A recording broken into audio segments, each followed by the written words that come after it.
स्वागत। आज हम कुछ ऐसे शब्दों पर बात करने वाले हैं जो सुनने में थोड़े भारी लगते हैं पर आजकल बहुत सुनने में आते हैं। कट्टरवाद, उग्रवाद, आतंकवाद और उन्माद। हाँ, और अक्सर लोग इनमें कंफ्यूज हो जाते हैं, एक की जगह दूसरे का इस्तेमाल कर लेते हैं। बिल्कुल। तो आज हमारे पास एक विश्लेषण है जो इन शब्दों को समझने में मदद करेगा। हमारा मकसद है इनके सही मतलब जानना और ये आपस में कैसे जुड़े हैं, खासकर भारत के संदर्भ में। सही। तो चलिए शुरू करते हैं। सबसे पहले, जैसा आपने कहा, इन शब्दों का मतलब साफ करना बहुत जरूरी है। शुरुआत कट्टरवाद यानी रेडिकलिज्म से करें। ये है क्या असल में? जरूर। देखिए, रेडिकल शब्द जो है वो लैटिन के रेडिक्स से आया है। इसका मतलब होता है जड़। जड़? अच्छा। हाँ। और दिलचस्प बात यह है, जो विश्लेषण में भी आती है, कि इतिहास में मतलब 18वीं 19वीं सदी में ये शब्द असल में अच्छे बदलावों से जुड़ा था। अच्छे बदलाव? जैसे महिलाओं को वोट का अधिकार दिलाना या गुलामी खत्म करना। मतलब जो व्यवस्था की जड़ों में जाकर बदलाव लाना चाहते थे। ओह, तो ये हमेशा नेगेटिव नहीं था? बिल्कुल नहीं।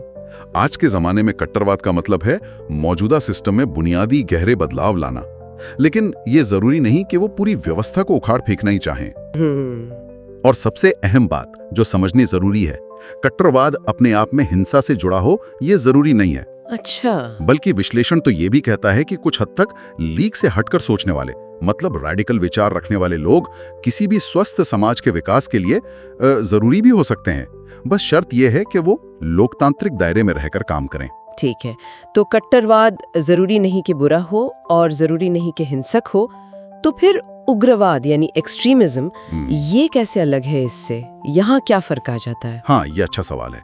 उग्रवाद एक ऐसी सोच है जहाँ समझौते की कोई गुंजाइश नहीं होती। मतलब बीच का रास्ता उन्हें मंजूर नहीं। कोई समझौता नहीं। बिल्कुल। और वो अपने लक्ष्यों को पाने के लिए और उन्हें हासिल करने के तरीकों पर कोई सीमा, कोई हद नहीं मानते।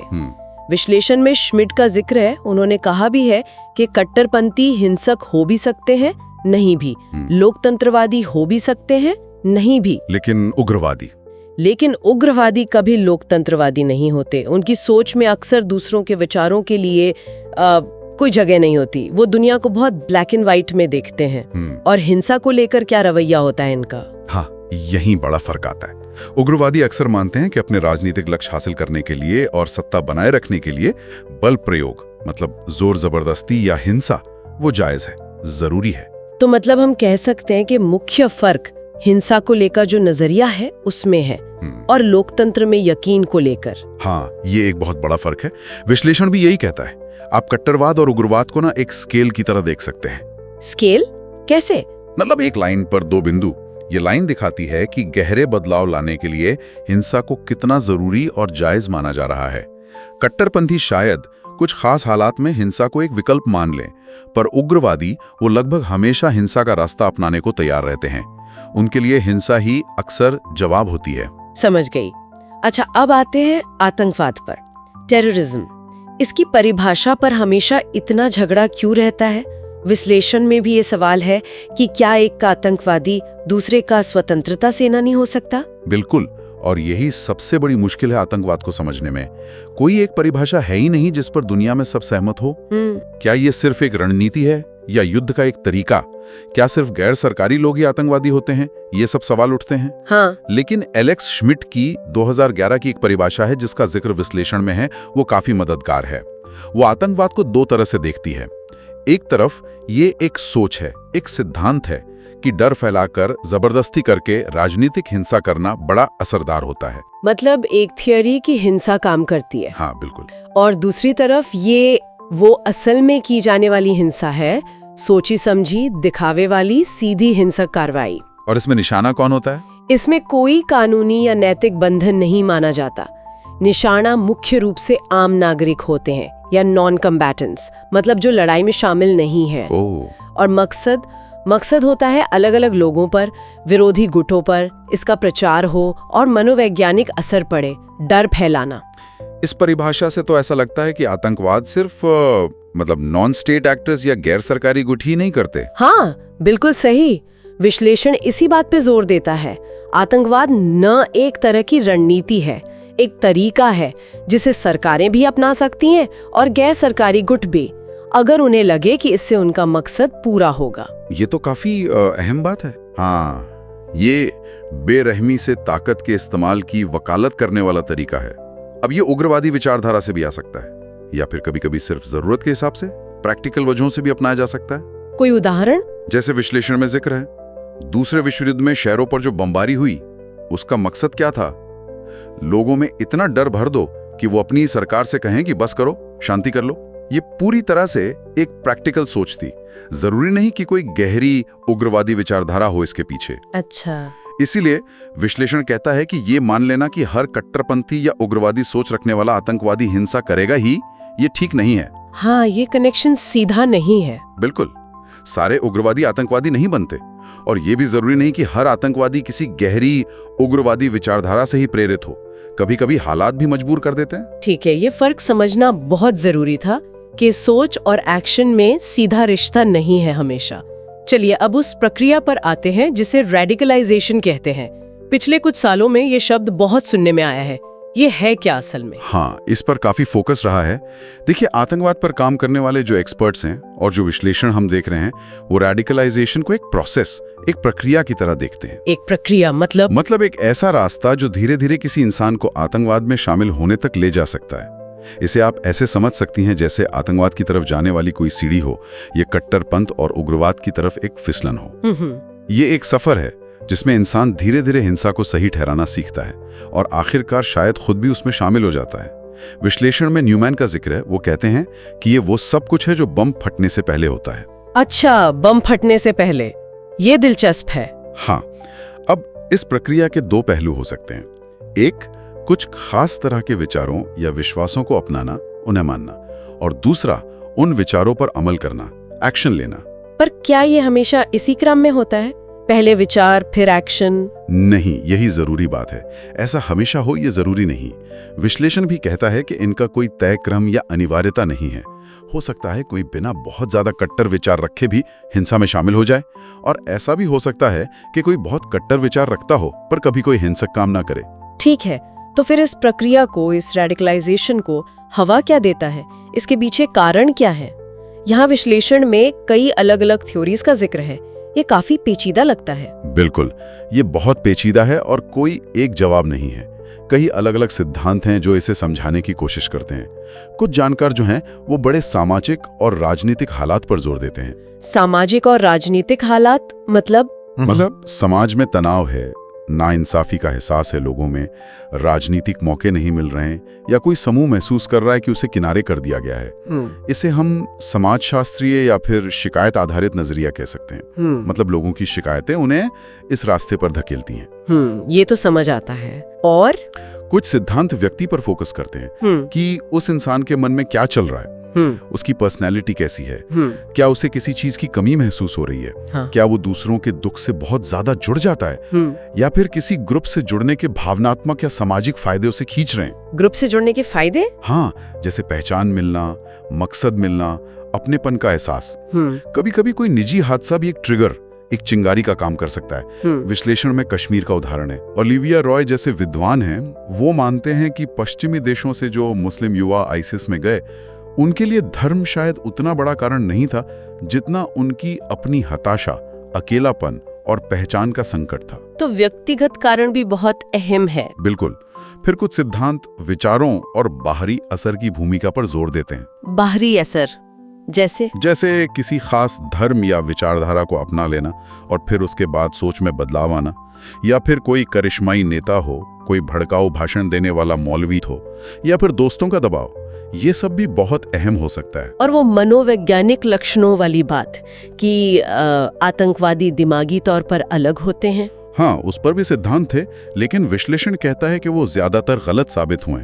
ऐसा कोई खास आतंकवादी प्रोफाइल नहीं मिला है। ठीक है, इसमें एक और सिद्धांत का जिक्र है, रैशनल चॉइस थ्योरी, मतलब तर्क संगत चुनाव का सिद्धांत। ये सुनने में ही अजीब लगता है। कोई आतंकवाद को एक तर्क संगत चुनाव कैसे मान सकता है?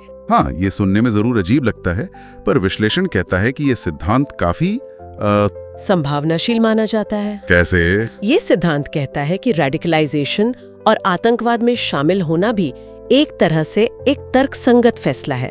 मतलब व्यक्ति नफे नुकसान का हिसाब लगाकर ये कदम उठाता है। नफे नुकसान का हिसाब? आतंकवाद में। हाँ, जैसे कोई और गंभीर काम या करियर चुनते वक्त सोचते हैं, वैसे ही मार्था क्रैनशॉ इसकी बड़ी समर्थक हैं, जिनका जिक्र विश्लेषण में है। इस नजरिए से लोग आतंकवाद में एक तरह का करियर बनाने का फैसला करते हैं। वो इसके खतरे देखते हैं, लेकिन साथ ही ये भी देखते हैं कि इससे क्या मिल सकता है। इनाम, इज्जत, पहचान, शायद हीरो बनने का मौका। एक अलग तरह का नफा नुकसान। बिल्कुल, किसी खास समूह का हिस्सा होने का एहसास।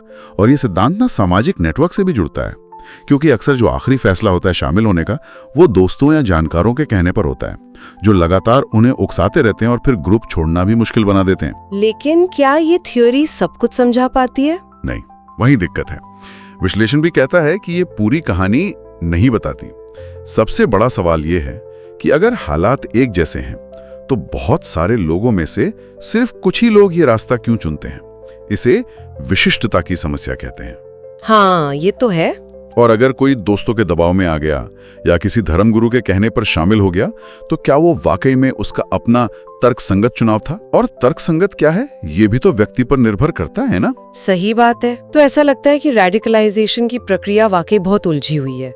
सिर्फ विचार या सिर्फ तर्क, इनसे पूरी बात समझ नहीं आती। बिल्कुल, और यहीं पर विश्लेषण में बार्ट शुरमन और मैक्स टिलर जैसे विद्वानों का जिक्र आता है। हाँ, उन्होंने क्या कहा है? उनका तर्क है कि सिर्फ रेडिकलाइजेशन की ये जो अवधारणा है, ये काफी नहीं है समझाने के लिए कि लोग आखिर आतंकवादी हिंसा में शामिल क्यों होते हैं। अच्छा, क्यों काफी नहीं है? वो कहते हैं कि रेडिकलाइजेशन पर आधारित जो सोच है, उसमें अक्सर उग्रवादी विचारों की भूमिका को जरूरत से ज्यादा महत्व दे दिया जाता है। मतलब ऐसा मान लिया जाता है कि अगर किसी के विचार कट्टर हैं, तो वो हिंसा करेगा ही। यहाँ सोच और काम को मिला दिया जाता है। हाँ, हमने पहले भी बात की थी कि ये कनेक्शन सीधा नहीं है। बिल्कुल, सच्चाई तो ये है कि ज्यादातर लोग जिनके विचार कट्टर या रैडिकल होते हैं, वो कभी आतंकवादी नहीं बनते। और दूसरी तरफ ये भी जरूरी नहीं कि हर आतंकवादी सिर्फ अपने विचारों की वजह से ही प्रेरित हो। तो फिर अगर सिर्फ विचार काफी नहीं है, तो और क्या देखना चाहिए? विश्लेषण एक और शब्द सामने लाता है, उन्माद, यानी फेनाटिसिज्म। हाँ, यहीं पर उन्माद की अवधारणा आती है। और इसमें दिलचस्प बात यह है कि ये व्यवहार पर फोकस करती है, विचारों पर उतना नहीं। व्यवहार पर कैसे? कर सकते हैं। उन्माद को आप ऐसे देख सकते हैं, किसी धार्मिक या राजनीतिक विचार के प्रति हद से ज्यादा जोश दिखाना। पर यह सिर्फ जोश नहीं है, ये एक व्यवहार है। ये एक ऐसी भावनात्मक स्थिति है जहां तर्क, सोच समझ, इनके लिए कोई जगह नहीं बचती। एक उन्मादी व्यक्ति के लिए उसकी जो विचारधारा है, वो इतनी हावी हो जाती है कि बाकी सारी बातें, सामाजिक दबाव, राजनीतिक हकीकत, व्यक्तिगत हित, जो आमतौर पर हमारे व्यवहार को कंट्रोल करती हैं, वो सब बेअसर हो जाती हैं। तो ये एक तरह की मानसिक अवस्था है जो व्यवहार में दिखती है। हाँ बिल्कुल, एक असाधारण भावनात्मक रूप से आवेशित अवस्था। तो इस उन्मादी व्यवहार के लक्षण क्या हैं? विश्लेषण में कुछ बताया गया है, इसे पहचानने कैसे? हाँ, शुरमन और टेलर ने 10 लक्षण बताए हैं जिनका जिक्र है। सारे तो शायद याद ना हो, पर कुछ मुख्य बातें बताता हूँ। जैसे किसी एक मुद्दे पर हद से ज्यादा ध्यान देना, बिल्कुल ऑब्सेशन की तरह। ओके। दुनिया को पूरी तरह से अपने लिशामहारा के चश्मे से देखना, दूसरों की भावनाओं की या समाज क्या कहेगा इसकी बिल्कुल परवाह ना करना। बिल्कुल असंवेदनशील हो जाना। हाँ, सही गलत का फैसला करने की क्षमता खो देना। मतलब उन्मादी व्यक्ति ऐसे काम भी कर सकता है जो उसके खुद के लिए नुकसानदायक हों, पर उसे लगेगा कि वो सही कर रहा है। और अपनी ही सोच में अगर कोई विरोधाभास हो, कोई कमी हो, तो उसे अनदेखा कर देना। अपने कामों के सही होने का अटूट, मतलब बिल्कुल पक्का यकीन होना। दुनिया को बहुत सरल तरीके से देखना, या तो सब अच्छा है या सब बुरा, या तो दोस्त हैं या दुश्मन। Black and white thinking. बिल्कुल। और अपनी सोच के खिलाफ जाने वाले सबूतों या तर्कों को सिरे से खारिज कर देना। पीड़ितों के प्रति नफरत या तिरस्कार का भाव रखना, और ऐसा माहौल बनाना जहां इसी उन्मादी सोच को और बढ़ावा मिले। ये तो काफी डरावना लगता है। हाँ, और विश्लेषण कहता है कि यह अवधारणा इसलिए महत्वपूर्ण है क्योंकि यह खतरे का अंदाजा लगाने में मदद कर सकती है। मतलब ये पहचानने में कि कौन से लोग हैं जिनके अपने चरमपंथी विचारों पर अमल करने की संभावना ज्यादा है। ये व्यवहार पर आधारित है। समझ गई। तो विचारों के साथ साथ व्यवहार के इन लक्षणों पर ध्यान देना जरूरी है। अब आते हैं भारत पर। इन सब बातों का, इन सारी अवधारणाओं का भारत के लिए क्या मतलब है? विश्लेषण इस पर खास तौर पर बात करता है। हाँ, भारत के संदर्भ में विश्लेषण कहता है कि रेडिकलाइजेशन की जो अवधारणा है, भले ही उसमें कुछ कमियां हों, वो फिर भी बहुत काम की हैं, बहुत जरूरी है। क्यों? भारत में ऐसा क्या खास है? देखिए, विश्लेषण के मुताबिक भारत में आतंकवाद से भी बड़ा खतरा शायद सांप्रदायिक दंगों का है। हाँ, ये तो दुखद सच्चाई है। हिंदुओं और मुसलमानों के बीच दंगों का एक लंबा और हिंसक इतिहास रहा है। अब आप सोचिए, भारत में मुसलमानों की इतनी बड़ी आबादी है और वो पूरे देश में फैली हुई है, लगभग हर गांव, हर कस्बे में। और सांप्रदायिक तनाव की जो रेखाएं हैं वो भी काफी सक्रिय हैं, काफी गहरी हैं। हाँ, ये तो है। ऐसे माहौल में विश्लेषण चेतावनी देता है कि अगर मुसलमानों का या हिंदुओं का किसी भी समुदाय का बड़े पैमाने पर रेडिकलाइजेशन होता है तो वो बहुत ही विनाशकारी होगा। कैसे विनाशकारी? सोचिए, अगर एक समुदाय रेडिकलाइज्ड होता है तो उसमें चरमपंथी भावनाएं बढ़ेंगी, अलगाव बढ़ेगा, समाज में जो बातचीत होती है समुदायों के बीच वो बंद हो जाएगी और इसका नतीजा ज्यादा सांप्रदायिक दंगे भड़कने की आशंका बढ़ जाएगी। और फिर दूसरे समुदाय पर भी असर पड़ेगा। बिल्कुल, एक समुदाय का रेडिकलाइजेशन दूसरे समुदाय में डर और गुस्सा पैदा करेगा और फिर वो भी रेडिकलाइज्ड होने लगेगा।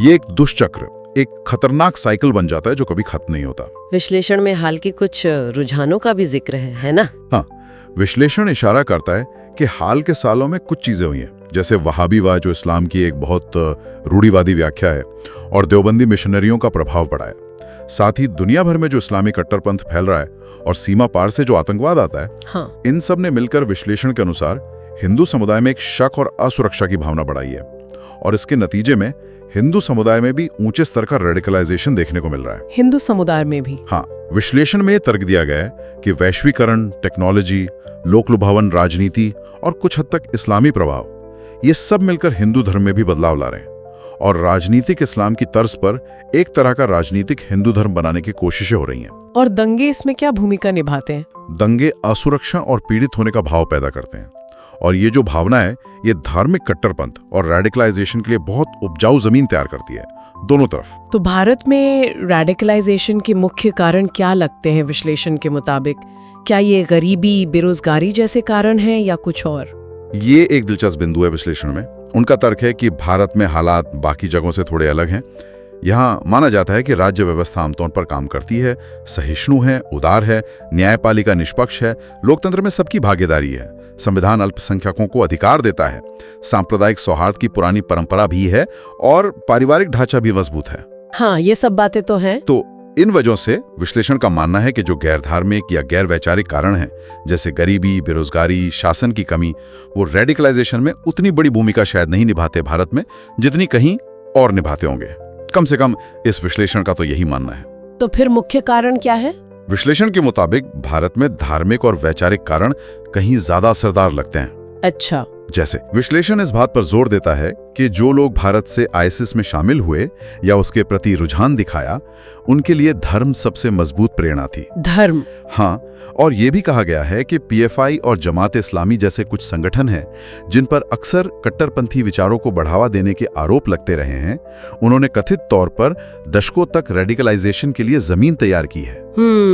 तो अगर धार्मिक और वैचारिक कारण ज्यादा अहम है भारत में, तो फिर समाधान क्या है? विश्लेषण क्या रास्ता सुझाता है? देखिए, भारत की जो सुरक्षा और खुफिया एजेंसियां हैं, उनकी अपनी सीमाएं हैं। देश इतना बड़ा है, इतनी विविधता है। इसे देखते हुए विश्लेषण का मानना है कि हम ये खतरा नहीं उठा सकते कि किसी का कट्टरपंथी दिमाग उन्मादी बनने तक पहुंच जाए। मतलब उन्मादी बनने से पहले ही रोकना होगा। हाँ, बिल्कुल। इसलिए रेडिकलाइजेशन की जो स्टेज है वही सही स्टेज लगती है जहां दखल देने की जरूरत है, इंटरवेंशन की जरूरत है। किस तरह का दखल? दोनों तरह का। निवारक भी, मतलब प्रिवेंटिव, कि लोग रेडिकलाइज हो ही ना, और सुधारात्मक भी, मतलब करेक्टिव, कि जो हो गए हैं उन्हें वापस कैसे लाया जाए। तो फोकस रेडिकलाइजेशन पर होना चाहिए, उन्माद पर नहीं। विश्लेषण तो यही सुझाता है। अगर नीति बनाने वालों को चुनना पड़े कि वो अपने सीमित संसाधन कहां लगाएं, तो काउंटर रेडिकलाइजेशन कार्यक्रमों पर ज्यादा जोर देने की सिफारिश की जाएगी। उन्माद की अवधारणा अपनी जगह उपयोगी है, खासकर व्यवहार को देखकर खतरे का अंदाजा लगाने में, लेकिन वो रेडिकलाइजेशन आधारित सोच की जगह नहीं ले सकती, खासकर भारत जैसे देश में जहां बड़े पैमाने पर रेडिकलाइजेशन फैलना अपने आप में एक बहुत गंभीर खतरा है, भले वो उन्माद तक न पहुंचे। बिल्कुल। तो आज हमने ये समझा कि कट्टरवाद, उग्रवाद, आतंकवाद और उन्माद, ये सब अलग अलग हैं, इनके बीच फर्क है। हमने रेडिकलाइजेशन की उस पेचीदा प्रक्रिया को देखा, उसके अलग अलग कारणों को समझा, सामाजिक, व्यक्तिगत, वैचारिक। हाँ, और हमने ये भी देखा कि कैसे विचार और व्यवहार का रिश्ता हमेशा सीधा नहीं होता। और खासतौर पे हमने भारत के संदर्भ में इसकी गंभीरता को जाना कि यहाँ रेडिकलाइजेशन क्यों एक बड़ा खतरा है और इसके पीछे कौन से कारण ज्यादा अहम हो सकते हैं, कम से कम इस विश्लेषण के अनुसार। हाँ, और यहाँ मैं एक सवाल सोचने के लिए छोड़ना चाहूंगा जिस पर शायद हमारे श्रोता भी विचार कर सकते हैं। जरूर। देखिए, हमने बात की कि कैसे सामाजिक शिकायतें हैं, विचारधारा का अपना खिंचाव है, दोस्तों और रिश्तेदारों का नेटवर्क है, व्यक्तिगत मनोविज्ञान है, ये सब चीजें आपस में उलझी हुई हैं। तो सवाल ये है कि भारत जैसे इतने विविध समाज में ऐसी रोकथाम की रणनीतियां कैसे बनाई जाएं जो इन सभी अलग अलग परतों पर एक साथ असरदार ढंग से काम कर सकें। हाँ, ये वाकई एक बड़ी चुनौती है। और सबसे बड़ी चुनौती ये है कि ये कैसे पक्का किया जाए कि ऐसी रणनीतियां किसी खास समुदाय को गलत तरीके से निशाना ना बनाएं, उनकी प्रोफाइलिंग ना करें, क्योंकि अगर ऐसा हुआ तो वो अलगाव और गुस्से की भावनाओं को और भड़का सकती हैं, जो हम बिल्कुल नहीं चाहेंगे। बिल्कुल सही कहा आपने। ये बहुत ही नाजुक संतुलन है जिसे साधना होगा। इस गहरी और अहम बातचीत के लिए आपका बहुत बहुत धन्यवाद। धन्यवाद।